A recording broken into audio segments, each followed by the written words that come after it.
కదండి. అయితే అండి ఒక స్త్రీ అంట ఈ గాజు గ్లాస్ ఉందంట వాళ్ళ ఇంట్లో. ఆ గ్లాస్ విండో నుంచి కింద ఒక ఆమె బట్టలు ఉతుకుతుందంట.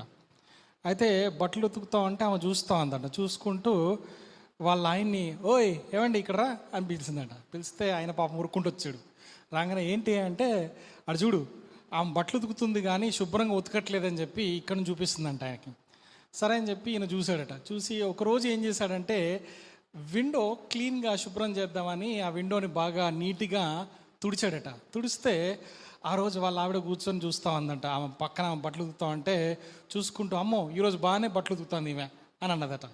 అయితే మనం ఒకసారి ఆలోచించాలా, ఇప్పుడు ప్రాబ్లం ఎక్కడుంది అంటే, ప్రాబ్లం ఆమె బట్టలు ఉతకడంలో ప్రాబ్లం కాదు.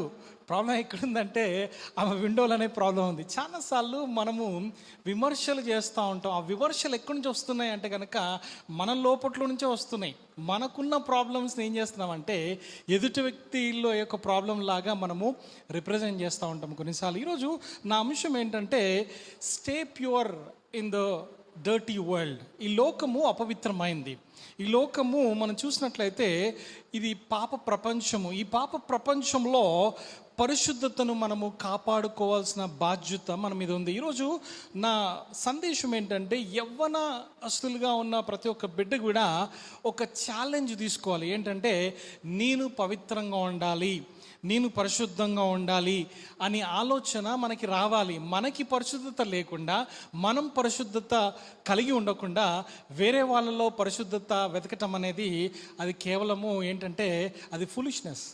ఈ ఈ ఇందాక చెప్పాను కదా ఎగ్జాంపుల్. ఆమె ఏం చేస్తుందంటే, అక్కడ ఆమె గ్లాసే శుభ్రంగా లేదు విండో, ఆమె ఏం చేస్తుంది, ఆమె బట్టలు కరెక్ట్గా ఉతకట్లేదని చెప్తా ఉంది. ఈరోజు మనం ఆలోచన చేయాలి, మనము మన జీవితంలో ఈ అపవిత్రమైన లోకంలో మనం పరిశుద్ధంగా ఉంటున్నామా లేదా. ఇందాక మనము చదివిన వాక్యంలో మనం విన్నాము, దానియేలు గ్రంథము 1వ అధ్యాయంలో మీరు చూసినట్లయితే 8-9 వచనాల్లో అక్కడ క్లియర్గా ఉంటుంది.